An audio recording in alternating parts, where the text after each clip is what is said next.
अस्सलाम वालेकुम स्टूडेंट्स। आज जो हमारा टॉपिक है क्लास सेकेंड ईयर केमिस्ट्री का नाइट्रोजन एंड इट्स कंपाउंड। हमने चैप्टर नंबर 4 स्टार्ट किया था, तो उसमें हमने देखा कि ग्रुप 5 के और ग्रुप 6 से के एलिमेंट्स को हमने स्टडी करना है। तो पहले हम ग्रुप 5 के एलिमेंट्स को स्टडी कर रहे थे। तो इसमें हमारे पास जो एलिमेंट्स थे नाइट्रोजन, फास्फोरस था, आर्सेनिक, इसके बाद हमारे पास एंटीमनी था और बिस्मथ। प्रीवियस जो हमारा टॉपिक था उसमें हमने इनकी जो जनरल प्रॉपर्टीज हैं, कैरेक्टरिस्टिक देखी थी कि हमारे पास इन 5 एलिमेंट में से कौन से हैं जो नॉन मेटल हैं, कौन से हैं जो मेटालिक बिहेवियर शो करते हैं और कौन सा एलिमेंट है जो मेटल है। तो हमारे पास जो टॉप वाले 2 एलिमेंट थे नाइट्रोजन और फास्फोरस, ये नॉन मेटल्स थे। आर्सेनिक एंड एंटीमनी जो है ये मेटलाइट्स थे और लास्ट वाला जो एलिमेंट है बिस्मथ, ये था मेटल। फिर हमने देखा था कि इनके डिफरेंट एलोट्रॉप्स थे, फास्फोरस के, एंटीमनी और आर्सेनिक के। फास्फोरस के जो इम्पोर्टेंट एलोट्रॉप्स थे हमारे पास वो रेड एंड व्हाइट फास्फोरस थे। फिर हमने देखा था कि इनकी बॉन्डिंग, ये बॉन्डिंग के अंदर कौन कौन से जो ऑर्बिटल्स हैं वो इन्वॉल्व होते हैं। तो इसमें हमने देखा था कि sp के साथ साथ इनमें ft जो d ऑर्बिटल है वो भी बॉन्डिंग में इन्वॉल्व होता है। वो क्यों इन्वॉल्व होता है? क्योंकि उसकी एनर्जी s और p से रिजेम्बलेंस है, यानी कि इतनी हाई एनर्जी उसकी नहीं है। फिर उसके बाद इनकी कुछ ऑक्सीडेशन स्टेट्स थी कि ये कौन सी ऑक्सीडेशन स्टेट शो करते हैं। तो इनकी कॉमन जो ऑक्सीडेशन स्टेट थी वो 3 और 5 थी। अब हमने नाइट्रोजन एंड इट्स कंपाउंड्स, इसके कंपाउंड्स को देखना है। फर्स्ट ऑफ ऑल हम देखते हैं नाइट्रोजन की अकोरेंस कि नाइट्रोजन जो है वो किस फॉर्म में पाया जाता है। नाइट्रोजन जो है वो दोनों फॉर्म में एग्जिस्ट करता है, यानी कि फ्री फॉर्म में भी, सिंगली फ्री स्टेट में भी एग्जिस्ट करता है और कंबाइंड स्टेट में भी एग्जिस्ट करता है नाइट्रोजन। अब अगर नाइट्रोजन की परसेंटेज देखी जाए एयर के अंदर तो ये 78% है नाइट्रोजन। नाइट्रोजन के बाद हमने देखा था कि सेकंड जो एलिमेंट था with respect to percentage atmosphere के अंदर वो था हमारे पास ऑक्सीजन। तो नाइट्रोजन और ऑक्सीजन को अगर हम कंपेयर करें तो हमारे पास नाइट्रोजन जो है वो ये इनएक्टिव यानी कि नॉन रिएक्टिव गैस है as compare to oxygen. Oxygen की परसेंटेज क्या है इनके अंदर 21% है और नाइट्रोजन कितना है 78। लेकिन परसेंटेज बेशक नाइट्रोजन की ज्यादा है, लेकिन रिएक्टिविटी के लिहाज से अगर देखा जाए या एक्टिविटी के लिहाज से तो हमारे पास जो नाइट्रोजन है वो इनएक्टिव है एज कंपेयर टू नाइट्रोजन। और नाइट्रोजन जो है वो इनऑर्गेनिक कंपाउंड्स होते हैं नाइट्रोजन के, वो उनके अंदर नहीं पाया जाता। इसके बाद इसकी जो कंबाइंड स्टेट है, यानी कि नाइट्रोजन जब किसी और एलिमेंट के साथ मिलेगा तो वो डिफरेंट कंपाउंड्स मिनरल की फॉर्म में पाया जाएगा। तो किसके अंदर पाया जाता है? लिविंग मैटर्स के अंदर। अब लिविंग मैटर्स में हमारे पास एनिमल हैं और प्लांट्स, इनके अंदर पाया जाता है nitrogen.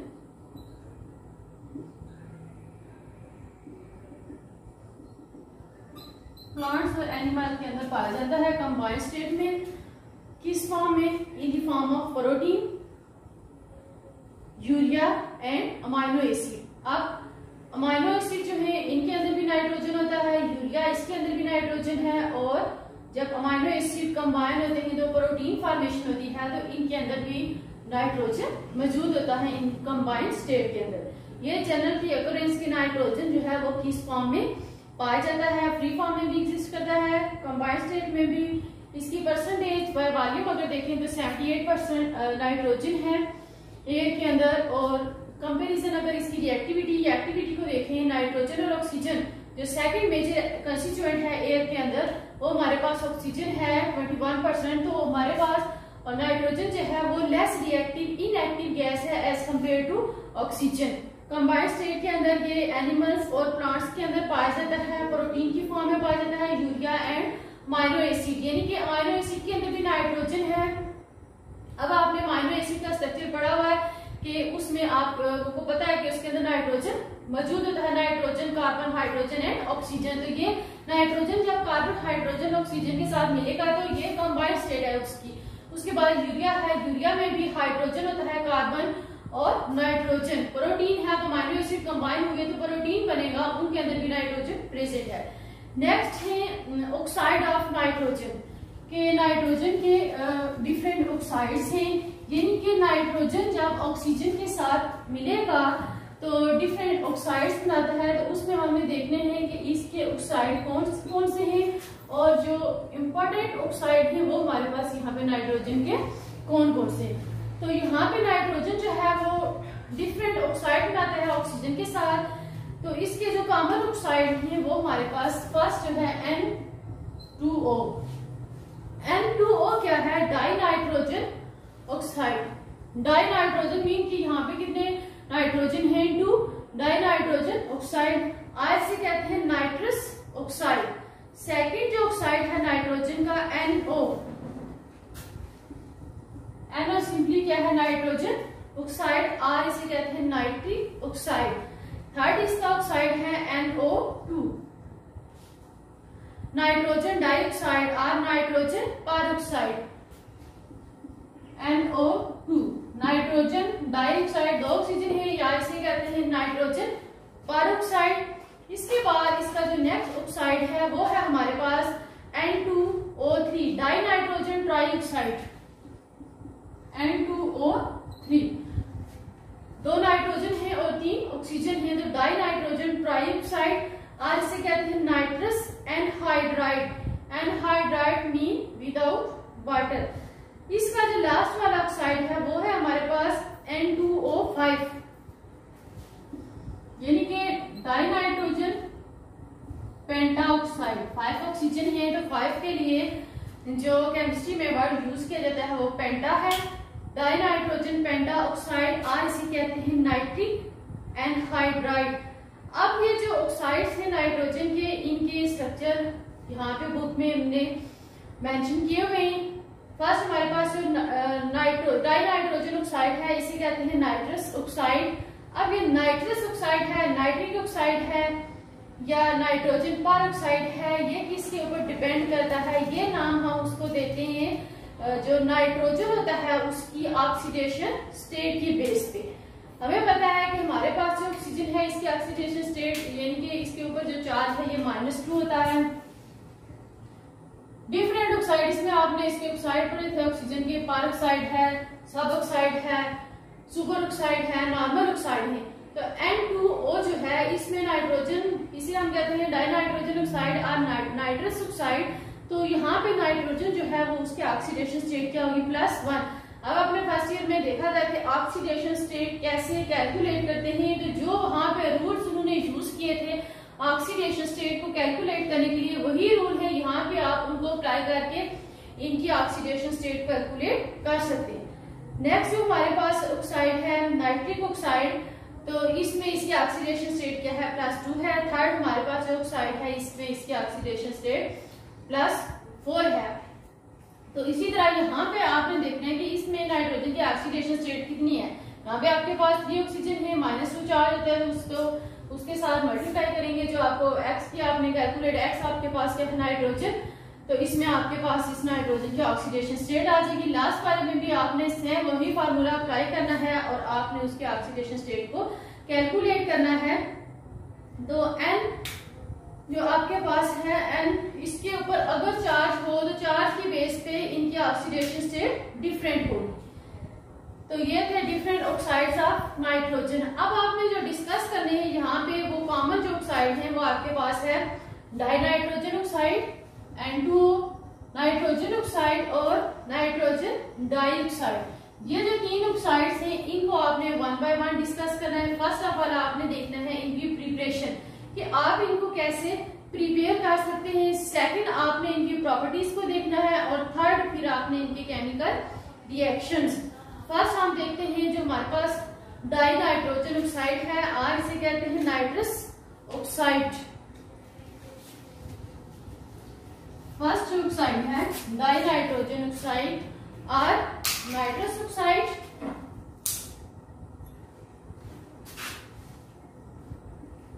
N2O NO, dinitrogen oxide और नाइट्रस ऑक्साइड। फर्स्ट इसकी प्रिपरेशन आपने करनी है कि आप इसको कैसे प्रिपेयर करते हैं। तो आपने क्या करना है कि आपके पास जिंक मेटल है, उसका आपने रिएक्शन करवाना है डाइल्यूट नाइट्रिक एसिड के साथ। तो यहाँ पे आपके पास क्या होगी, ऑक्सीडेशन होगी। जिंक मेटल जो है वो ऑक्सीडाइज होगी, कन्वर्ट हो जाएगी जिंक नाइट्रेट के अंदर, और आपके पास जो चीज बनेगी वो होगी डाइनाइट्रोजन ऑक्साइड प्लस वाटर। यानी कि आपके पास जिंक मेटल है, उसकी आपने ऑक्सीडेशन करनी है। उसकी ऑक्सीडेशन कैसे होगी, in the presence of dilute nitric acid HNO3। तो अब आपने पढ़ा था कि कोई भी जो एलिमेंट है जब वो फ्री फॉर्म में होता है तो उसकी ऑक्सीडेशन स्टेट क्या होती है, 0। तो यहाँ पे इसकी ऑक्सीडेशन स्टेट क्या है, 0। जब ये ऑक्सीडाइज होगी, ऑक्सीडाइज मीन के इस इलेक्ट्रॉन का लॉस होगा। ऑक्सीडेशन क्या होती है कि उसका चार्ज, जो एलिमेंट है उसका चार्ज इंक्रीज करता है। इंक्रीज के जितने इलेक्ट्रॉन उससे आपने निकालने हैं, अगर आपने किसी एलिमेंट से 2 इलेक्ट्रॉन निकाले तो उसके ऊपर +2 चार्ज आएगा, अगर 3 निकालेंगे तो +3। तो जैसे जैसे उसका चार्ज इंक्रीज करता जाता है मीन के वो एलिमेंट क्या हो रहा है, ऑक्सीडाइज। तो जिंक जो है वो ऑक्सीडाइज होगा in the presence of dilute nitric acid. तो ये कन्वर्ट हो जाएगा किसके अंदर, जिंक नाइट्रेट के अंदर,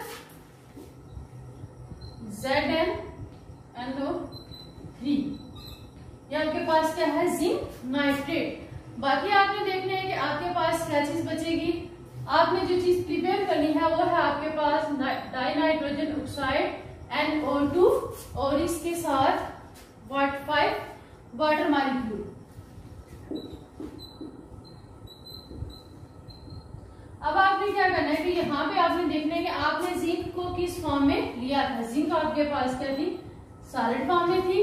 S किसको रिप्रेजेंट कर रहा है, सॉलिड फॉर्म को। और जब जिंक ने डाइल्यूट नाइट्रिक एसिड के साथ रिएक्शन किया, जिंक नाइट्रेट बना, तो ये जो आपके पास फेस होगी ये कौन सी होगी, एक्वस A की हो। और ये आपके पास जो डाइनाइट्रोजन ऑक्साइड है ये गैसियस ऑक्साइड है।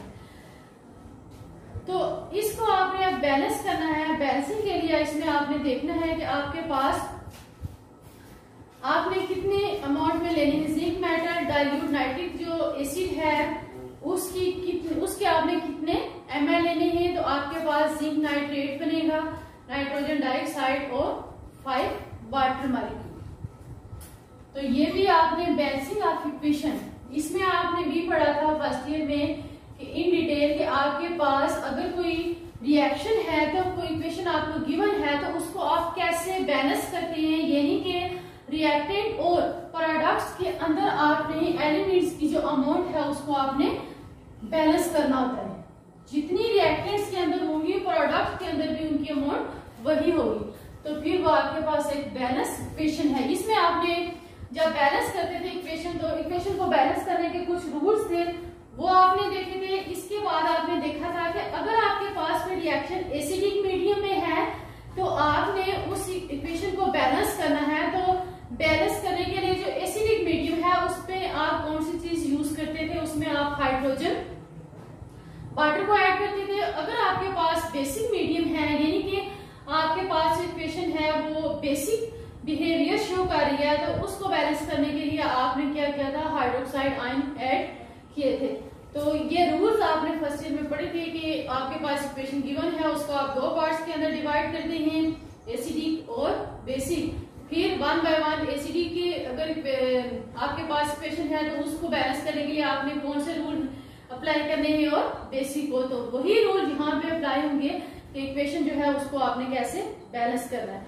ये तो था फर्स्ट मेथड डाइनाइट्रोजन ऑक्साइड की प्रिपरेशन का कि जिंक जो मेटल है वो ऑक्सीडाइज होगी in the presence of dilute nitric acid. तो वो कन्वर्ट हो जाएगी किसके अंदर, जिंक नाइट्रेट के अंदर। और आपके पास जो चीज बनेगी वो क्या होगी, डाइनाइट्रोजन ऑक्साइड, और इसे कहते हैं nitrous oxide. And by product साथ आपके पास क्या है, वाटर। अब इसका जो सेकंड मेथड है प्रिपरेशन का वो कहते हैं कि हम अमोनियम नाइट्रेट को हीट करते हैं अबाउट 200 डिग्री सेल्सियस के ऊपर। तो अमोनियम नाइट्रेट जो है वो डीकम्पोज होगा यानी कि उसकी ब्रेक डाउन हो जाएगी और वो कन्वर्ट हो जाएगा किसके डाई नाइट्रोजन ऑक्साइड के अंदर प्लस वाटर। अमोनियम नाइट्रेट है आपके पास NH4NO3, ये आपके पास अमोनियम नाइट्रेट है सॉलिड फॉर्म में। इसको आपने 200 डिग्री सेल्सियस के ऊपर हीट करना है। तो इसकी ब्रेक डाउन होगी, जब ये ब्रेक होगा तो ये किसके अंदर कन्वर्ट हो जाएगा, die nitrogen oxide N2O plus H2O।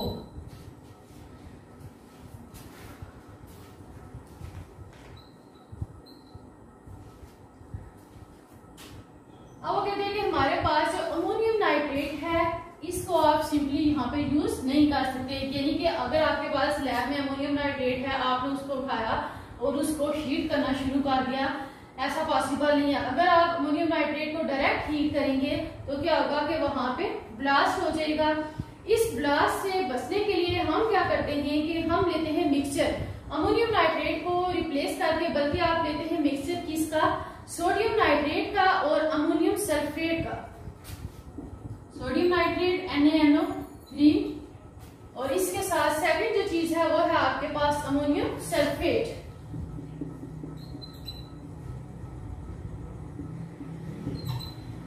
आपने अमोनियम सल्फेट और सोडियम नाइट्रेट का मिक्सचर लेना है। जब आप इस मिक्सचर को हीट करेंगे तो हीटिंग के नतीजे में आपके पास एक तो सोडियम सल्फेट बनेगा और सेकंड जो चीज है वो है आपके पास अमोनियम नाइट्रेट। हीटिंग से आपके पास सोडियम सल्फेट बन जाएगा और बाकी आपके पास ammonium sulphate, sorry ammonium nitrate.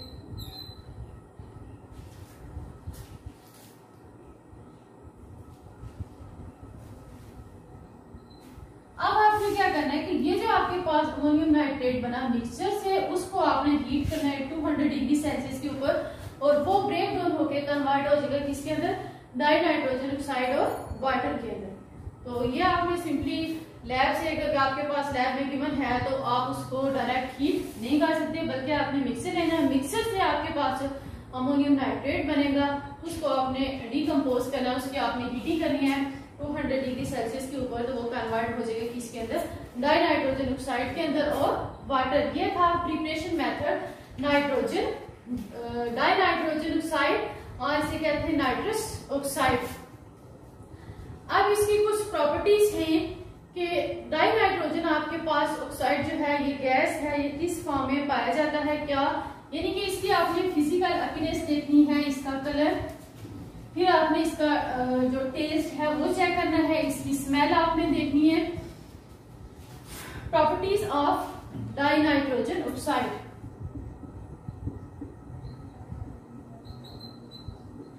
N2OR nitrous oxide. कहीं भी N2O लिखा हो तो आपको पता लग चाहिए कि आपके पास क्या है, डाई नाइट्रोजन ऑक्साइड है। डाई नाइट्रोजन मीन यहाँ पे 2 नाइट्रोजन है और इसे सेकंड नाम क्या कहते हैं, नाइट्रस ऑक्साइड। अब कहते हैं कि अगर आप इसको देखें, डाई नाइट्रोजन ऑक्साइड जो आपके पास गैस है, ये आपके पास एक कलरलेस गैस है,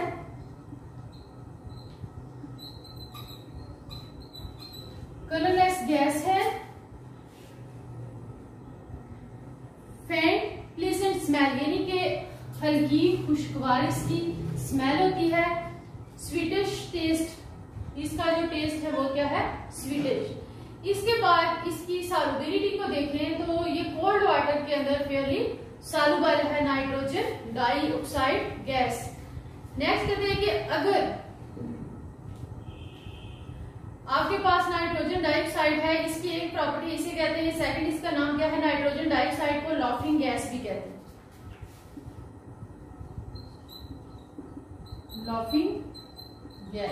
अब इसको लाफिंग गैस कैसे क्यों कहते हैं कि अगर ये सांस के जरिए लंग्स के अंदर चली जाए तो फिर बंदे को ऑटोमेटिकली जो है वो हंसी आना शुरू हो जाती है, इसे कहते हैं हिस्ट्रिकल लाफ्टर, यानी कि ऑटोमेटिकली जो बंदा जो है वो हंसना शुरू हो जाता है।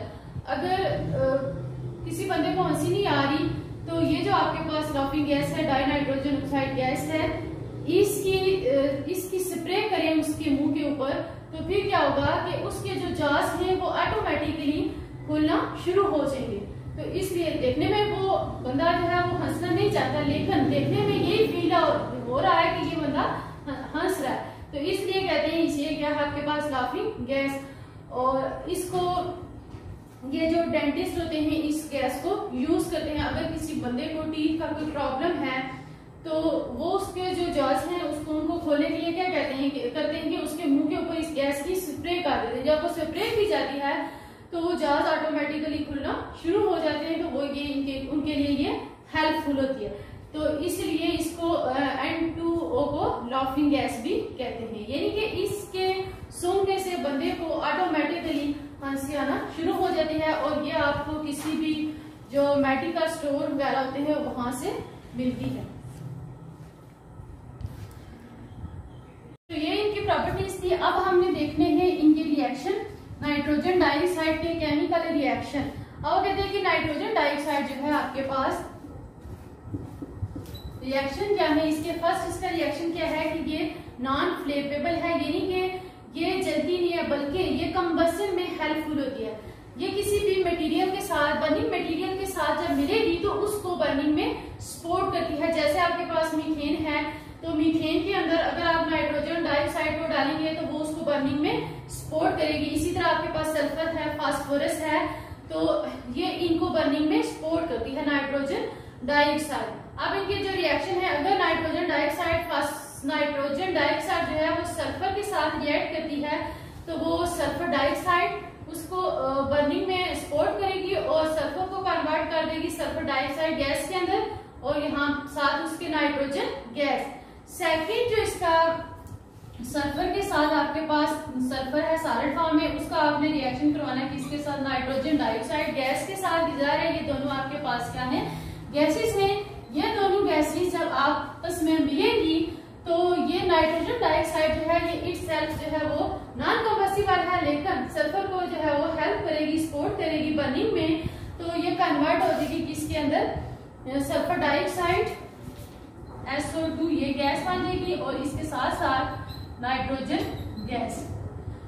इसके बाद कहते हैं कि अगर ये फास्फोरस के साथ रिएक्ट करती है, अब फास्फोरस जो है वो सिंपली P फॉर्म में एग्जिस्ट नहीं करेगा। इसको आगे आप इसको देखेंगे, फास्फोरस और उसके डिफरेंट एलोट्रॉप मॉलिक्यूलर फॉर्म में एग्जिस्ट करेगा P4 की फॉर्म में। तो कहते हैं कि P4 जो जितनी भी नॉन मैटर होती हैं वो एटॉमिक फॉर्म में एग्जिस्ट नहीं करती स्वाय नोबल गैसेस की। तो फास्फोरस जो है जब ये नाइट्रोजन डाइऑक्साइड गैस के साथ रिएक्ट करेगी तो ये कन्वर्ट हो जाएगी फास्फोरस डाइऑक्साइड के अंदर और साथ नाइट्रोजन गैस के अंदर।